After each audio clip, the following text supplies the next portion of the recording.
Start करने से पहले मेरी आप सभी से रिक्वेस्ट है कि अगर आपने इस वीडियो का फर्स्ट पार्ट नहीं देखा है तो आप पहले प्लीज इस ड्रामा की स्टोरी एक्सप्लेनेशन का फर्स्ट पार्ट देखें फॉर बेटर अंडरस्टैंडिंग, जिसकी लिंक मैंने नीचे कमेंट बॉक्स में दे रखी है। सो बिना देरी के चलिए स्टार्ट। तो जैसे चैनल जियोनही को उसका नाम बताता है तो जियोनही पूरी तरह से शॉक हो जाती है और चैनल से पूछती है कि तुम्हें मेरा नाम कैसे पता। तो वो बात को घुमा देता है और बोलता है कि तुम मेरी सर्वेंट हो, क्या मुझे तुम्हारा नाम भी नहीं पता होगा। फिर नेक्स्ट डे जियोनही खुद को उन चारों बॉयज से इंट्रोड्यूस कराती है। मतलब अब वो चारों बॉयज और जियोनही एक दूसरे को अच्छे से जान गए हैं। नेक्स्ट डे जियोनही की मुलाकात अपने फर्स्ट लव से होती है जिसने उसे रिजेक्ट किया था। तो जियोनही उसे देख के काफी नर्वस और सैड हो जाती है। तभी हमारे चारों हीरोज वहाँ आ जाते हैं। उन्हें लगता है कि ये लड़का जियोनही को परेशान कर रहा है, बट जियोनही के कहने पर वो उसे जाने देते हैं और बाद में डिस्कस करते हैं कि वो लड़का था कौन। तो तभी सेहुन और बैक्यून बोलते हैं कि कहीं वो जियोनही का एक्स बॉयफ्रेंड तो नहीं। तो ये सुन के डियो और चैनियल को बहुत ही ज्यादा बुरा लगता है।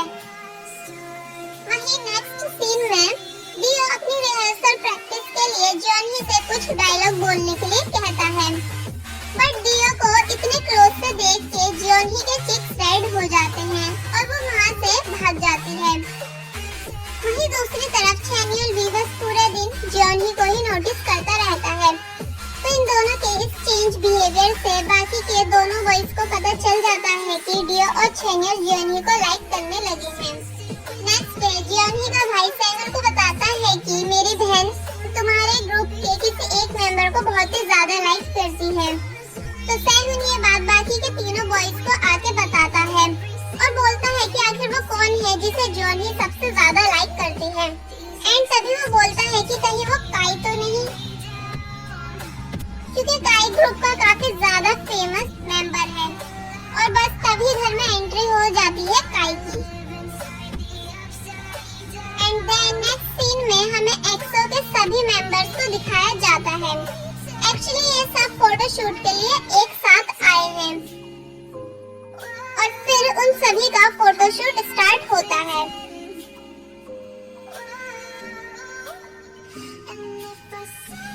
शूट के बीच में वो सभी बैठ के बातें कर रहे होते हैं कि तभी बैक्यून बाकी के सभी मेंबर्स को बताता है कि हमारे साथ एक सीक्रेट मेंबर और रह रही है जिसका नाम है जियोनही।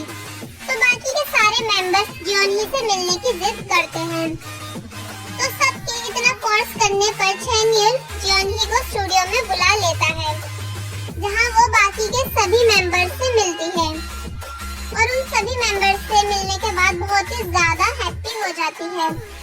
देन चैनियल का फोटोशूट चल रहा होता है तो जियोनही उसे देख के स्माइल कर रही होती है कि तभी वहाँ काई आता है और जियोनही से बातें करता है जिसे देख के चैनियल काफी जेलस फील करता है। देन नेक्स्ट सीन में चैनियल अपने ग्रैंडपा के फेवरेट ट्री के नीचे वही लॉकेट ढूंढने की पूरी कोशिश करता है, बट उसे वो लॉकेट वहाँ भी नहीं मिलता है और बहुत देर तक बाहर ठंड में लॉकेट ढूंढने की वजह से उसे फीवर हो जाता है। तो जियोनही उसकी पूरी रात केयर करती है। ये सब देखकर डियो फील करता है कि इस घर में सिर्फ मैं हूँ जिससे जियोनही क्लोज नहीं है। तो वो फाइनली जियोनही से पूछ ही लेता है कि वो कौन है जिसे तुम घर में सबसे ज्यादा लाइक करती हो। क्या वो मैं बन सकता हूँ जिसे तुम सबसे ज्यादा लाइक करो? तो जियोनही काफी शॉक हो जाती है। तभी वहाँ चैनियल आ जाता है तो डियो नर्वस होकर बात को घुमा देता है और रिहर्सल की लाइंस बोलने लग जाता है।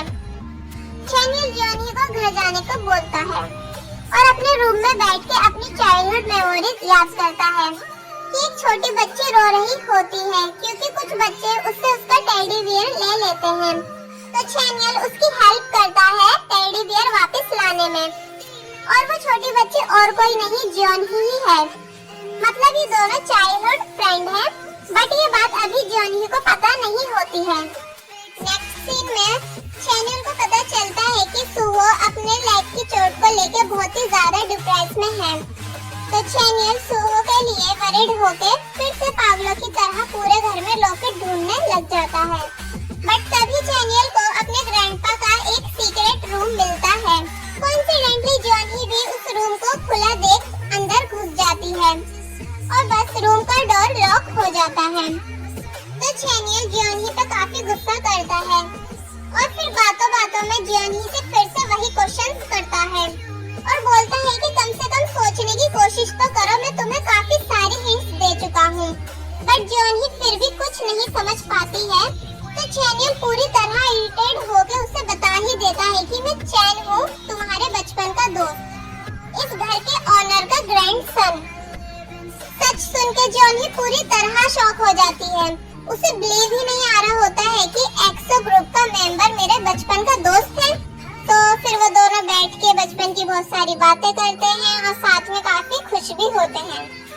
वहीं वहाँ सब परेशान हुए होते हैं कि आखिर ये दोनों गए तो गए कहाँ। और सबसे ज्यादा परेशान ऑब्वियसली डियो ही होता है जब उसे पता चलता है कि ये दोनों पूरी रात से गायब हैं। तो बैक्यूम डियो को काफी समझाता है कि जॉन ही चैन्यूल के टाइप की लड़की नहीं है, वो तो उसे ऑलवेज बुले ही करता है। तो डियो बोलता है कि चैन्यूल बुले उसे ही करता है जिसे वो लाइक करता है। तो बैक्यूम बोलता है तो क्या तुम भी जॉन ही को ही लाइक करते हो। तो डियो बैक्यूम पे गुस्सा करता है और वहाँ से चला जाता है। वहीं जॉन ही और चैन्यूल उसी रूम में होते हैं और जॉनी को अपने भाई की आवाज सुनाई देती है। तो जैसे जॉनी और चैनियल उठते हैं तभी रूम की लाइट कट हो जाती है और जॉनी डर के मारे चैनियल पे गिर जाती है और चैनियल जॉनी के गले में ग्रैंडपा वाला सेम लॉकेट देख लेता है। मतलब ग्रैंडपा वाला लॉकेट स्टार्टिंग से ही जॉनी के पास था और चैनियल उसे पूरे घर में ढूंढता फिर रहा था। और तभी जॉनी का भाई कोइंसिडेंटली गेट ओपन कर देता है। तो चैनियल जॉनी से कुछ टाइम के लिए उसका लॉकेट मांगता है। तभी जॉनी के पास उसके फर्स्ट लव की वीडियो कॉल आती है। तो चैनियल जॉनी से उसका फोन छीन के उस लड़के से बोलता है कि अब मैं जॉनी का बॉयफ्रेंड हूँ तो दोबारा कभी यहाँ कॉल मत कर देना। तो ये सब सुन के जॉनी काफी शॉक हो जाती है। तो चैनियल बोलता है कि तुम्हारा फर्स्ट लव ये नहीं था बल्कि मैं था। तो कल हम डेट पर जाएंगे आफ्टर योर वर्क। वहीं डियो चैनियल की सारी बातें सुन के काफी सैड हो जाता है। तो जॉनी काफी खुश हो जाती है। बट एक्सो ग्रुप का मेंबर सोहो, जिसके स्टार्टिंग में चैनियल की वजह से पैर पर चोट लगी थी, वो हॉस्पिटल से गायब हो जाता है बिकॉज उसके लेग की कंडीशन बहुत ही ज्यादा खराब हो चुकी है। तो चैनियल और बाकी के सभी मेंबर्स सूहो को ढूंढने में लग जाते हैं। तो चैनियल सूहो को ढूंढने के चक्कर में अपनी डेट के बारे में भूल जाता है और जॉन ही बाहर ठंड में बैठी हुई चैनियल का वेट कर रही होती है। तो काफी देर तक सूहो को ढूंढने के बाद फाइनली सूहो मिल जाता है। तो सभी मेंबर्स वापस वैन में घर आ रहे होते हैं। तो डियो को जॉनी बाहर ठंड में बैठी हुई दिखती है। तो बेचारा डियो काफी सोचने के बाद चैनियल को याद दिला देता है कि आज उसकी जॉनी के साथ डेट थी। फिर वह चैनियल भागता हुआ जॉनी के पास जाता है और जॉनी से लेट आने के लिए सॉरी बोलता है एंड वो दोनों अपनी डेट एंजॉय करते हैं। वहीं डियो काफी सैड हुआ बैठा होता है और जॉनी से रिलेटेड सारी मेमोरीज याद कर रहा होता है और सोचता है कि शायद कभी न कभी वो दिन आएगा कि जब मैं किसी को लाइक करूं और रिटर्न में वो भी मुझे लाइक करेगी। नेक्स्ट डे एक्सो बॉयज वापस चले जाते हैं और चैनियल जॉनी के लिए एक लेटर छोड़ के जाता है जिसमें लिखा होता है कि वो सॉन्ग एल्बम पूरी करने के बाद वापस आएगा। एंड आफ्टर 6 months जब वो वापस चैनियल के घर जाती है तो उसे वही राइस केक का बॉक्स रखा हुआ दिखता है जिसमें से वो राइस केक लेके खाने लग जाती है कि तभी कोई उसे वाटर बॉटल देता है और जैसे वो देखती है तो सारे एक्सो मेंबर्स वापस आ चुके होते हैं और बस यही हो जाती है ड्रामे की एंडिंग। तो आई होप आपको हमारी ड्रामा की स्टोरी एक्सप्लेनेशन पसंद आई होगी।